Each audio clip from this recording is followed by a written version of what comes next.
Muchas gracias por recibirme. Y la verdad que quedé un poco emocionado con las dos propuestas anteriores, que realmente me parecieron excelentes.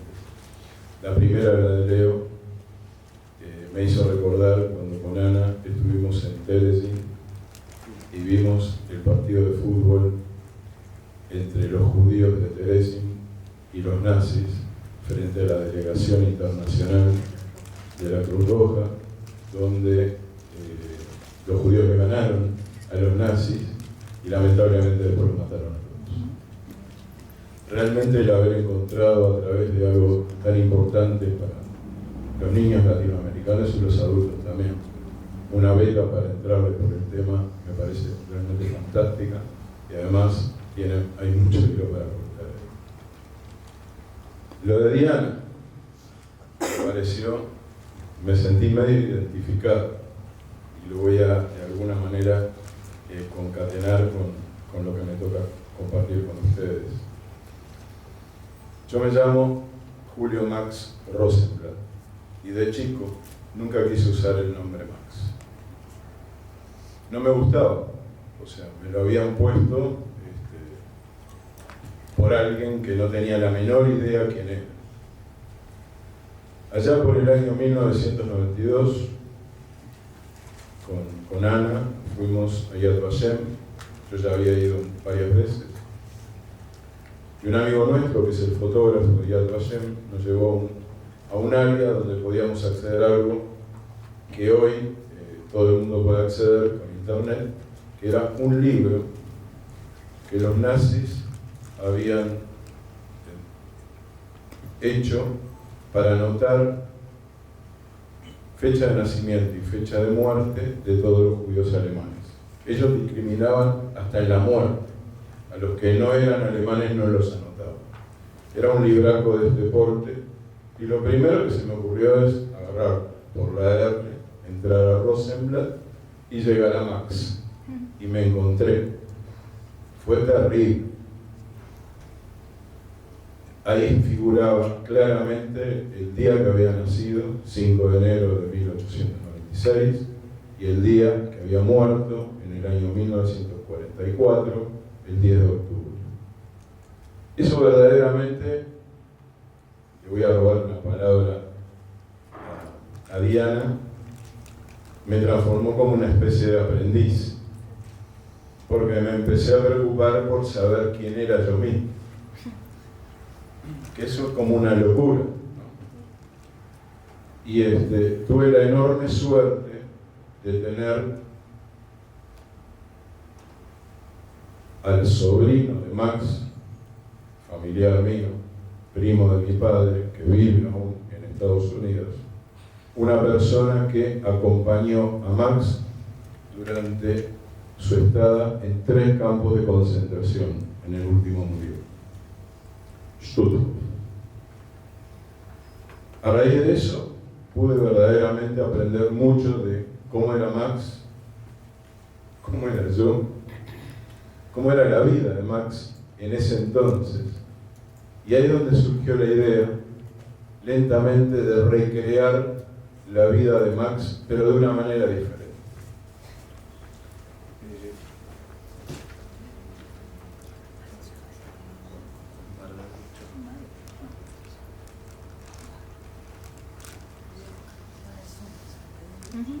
Sí.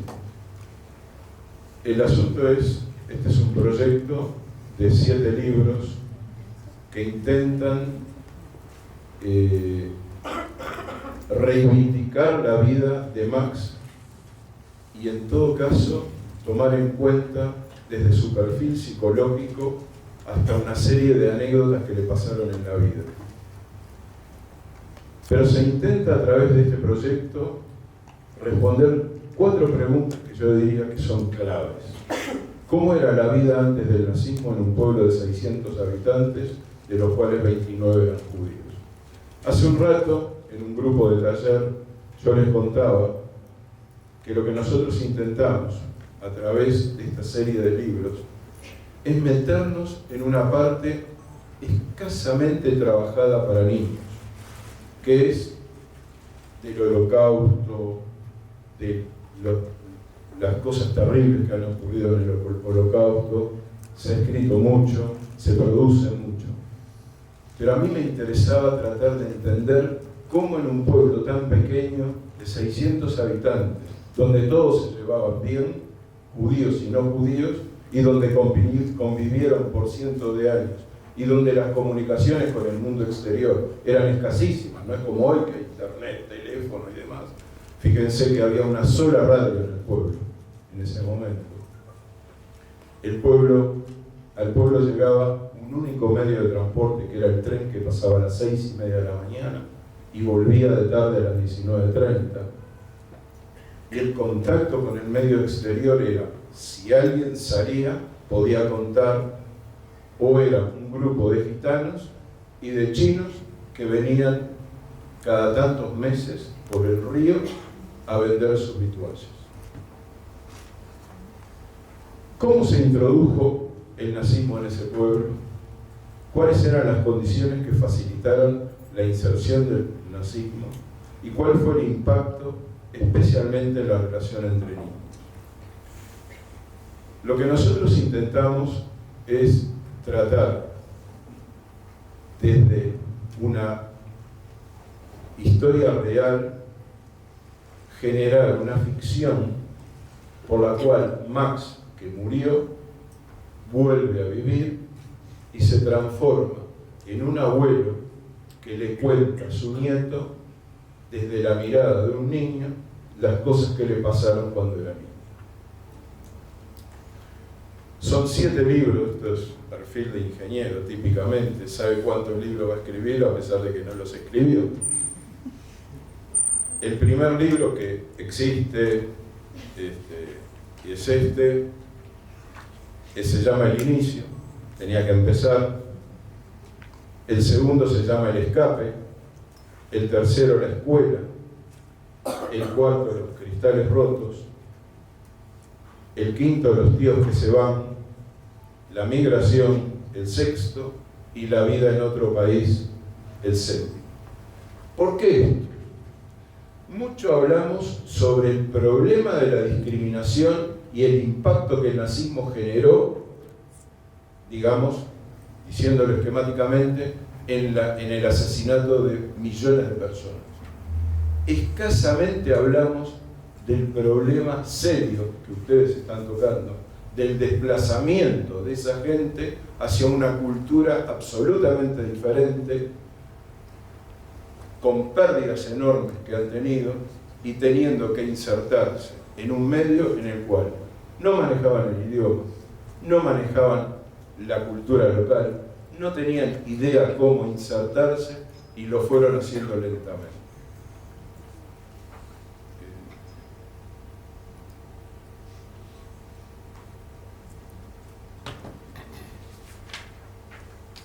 La estrategia, el material, lo hemos desarrollado y ha sido evaluado por psicólogos, pedagogos y por niños. Antes de hacer estos libros, los probamos con niños en escuelas para ver sus reacciones, de forma tal de que efectivamente los niños tuvieran algo así como un impacto sin, eso lo decimos después también, sin que se vieran en ningún momento escenas de violencia directa, sin que se vieran en ningún momento situaciones que de alguna manera al niño le produjera algún tipo de rechazo. Junto con este material tenemos una serie de elementos de apoyo, un Facebook, ahora estamos terminando la página web, en la cual hay algunos elementos sobre la cronología del nazismo, los niños y el holocausto, preguntas y respuestas sobre el holocausto y el contexto en el que se desarrollan los libros. Lo que estamos haciendo es charlas en escuelas públicas y privadas, por ahora en Uruguay, esperamos hacerlo también en Argentina, con material de apoyo y tratando de interactuar fuertemente con los niños.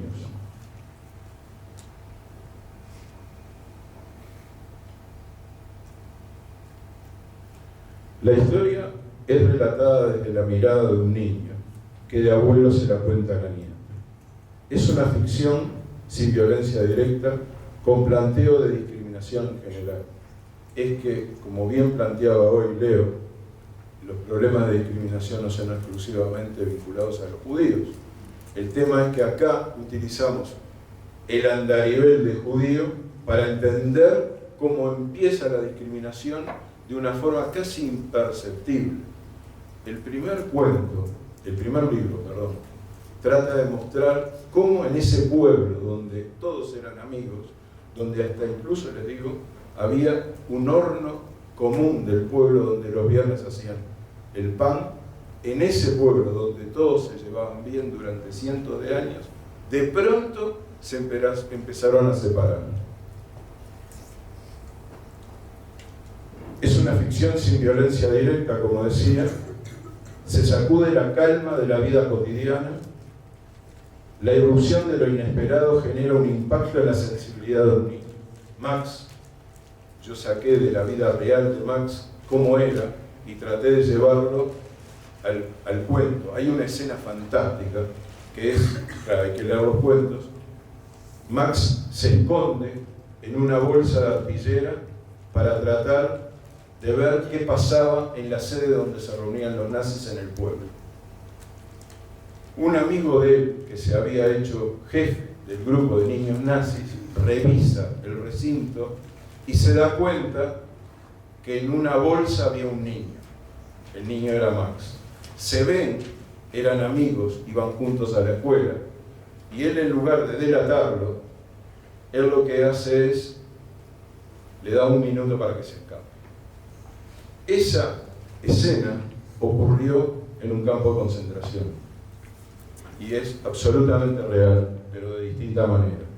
Max estaba haciendo la cola para recibir la comida en un día de invierno con mucho frío. La lata en la cual le iban a poner la sopa la tenía en la mano, tenía varios sacos puestos, como ustedes recuerdan que pasaban en los campos de concentración, y cuando llega al lugar donde le van a dar la sopa, él mira a la persona, el soldado, lo mira a él y se reconocen. Eran amigos de la infancia en Weissenfels, uno alemán y el otro judío. Él no podía, el nazi no podía hacer otra cosa que darle doble ración. Es un poco lo que el cuento intenta reflejar a través de Otto, dándole un minuto para que se pueda escapar. Se observa el polo incluido, que se comienza a tensar. El no poder participar en algunas actividades en la escuela, en el pueblo, en los desfiles, hace de que el niño se pregunte ¿por qué no puedo hacer determinadas cosas? Los personajes centrales del cuento, todos murieron en campos de concentración, que son Max, Kurt y Beth, son hermanos.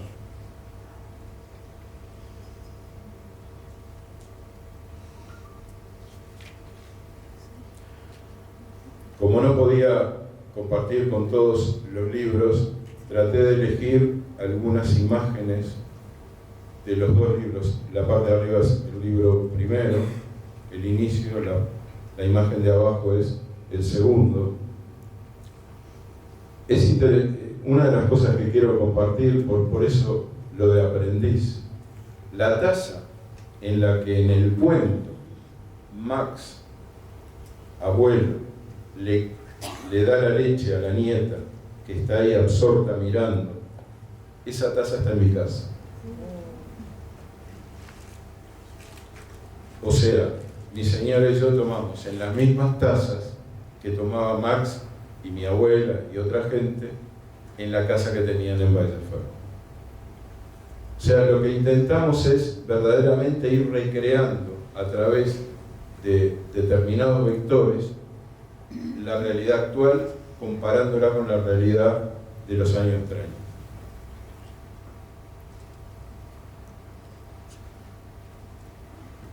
Acá hay otra escena, esta pertenece al segundo libro, pero yo quería situarme en esta escena y en la siguiente, porque estoy yendo un poquito más rápido porque pensé que tenía un poquito más de tiempo. Este es el padre de Otto.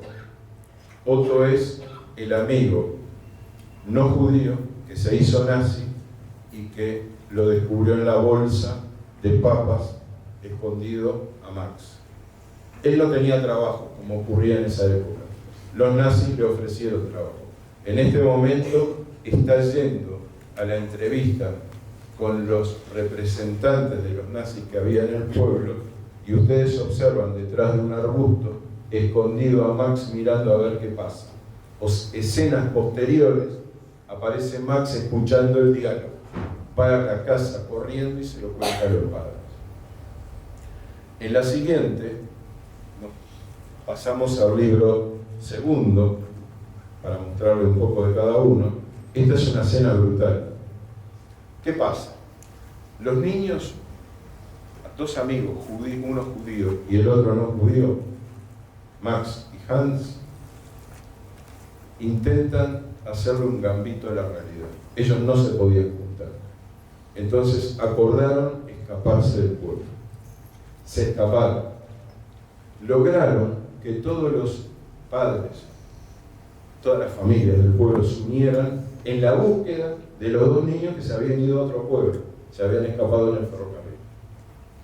Cuando volvieron, se lo estoy contando muy rápidamente, cuando vuelven, porque los encontraron obviamente, cuando vuelven al pueblo, los padres de Hans invitan a los padres de Max a una cena para festejar que retornaron. Mientras están cenando, la gente, los agentes nazis, le golpean fuertemente en la puerta, que es lo que ustedes, el agente nazi, no lo ven apenas un gorrito, porque estaba prohibido invitar a la casa a gente judía. Y ahí, no se lo voy a contar porque eso está en el cuento, sigue la historia. Sí, ya terminamos, estamos en la última. Yo lo último que quiero compartir con ustedes es que la propuesta, a partir de estos dos libros, y el tercero que se viene, son talleres para niños en escuelas, talleres para adultos. Estamos haciendo un taller, utilizando esta metodología, sobre el Holocausto desde la perspectiva de los derechos del niño. Esto lo pongo, y ya termino, Jonathan. Esto lo concateno con el hecho de que ustedes saben que Janusz Korczak fue el primero que escribió un libro sobre derechos del niño. Aquel maestro que fue director, doctor, médico, poeta, músico y demás, y que marchó con los 200 huérfanos al campo de concentración y murió con ellos, que era judío, su nombre original era Grimberg. Enrique Goldschmidt. La idea es que, haciendo un gambito, la Convención de los Derechos del Niño se aprueba en el año 89, pero desde la perspectiva de derecho podemos analizar una cosa que está bueno hacer, que es analizar los derechos violados durante la época del Holocausto. El derecho a la identidad, el derecho a la vida, el derecho a la educación, etc. Y finalmente, la última cosa chiquitita que quiero decir es que hay una versión del libro en papel y una versión digital que está en Amazon. La versión digital tiene algo adicional que la de papel no puede tener. Es interactiva. O sea, el niño puede jugar con el libro y encontrar objetos escondidos que tienen que ver con la propia historia. Bueno, muchas gracias.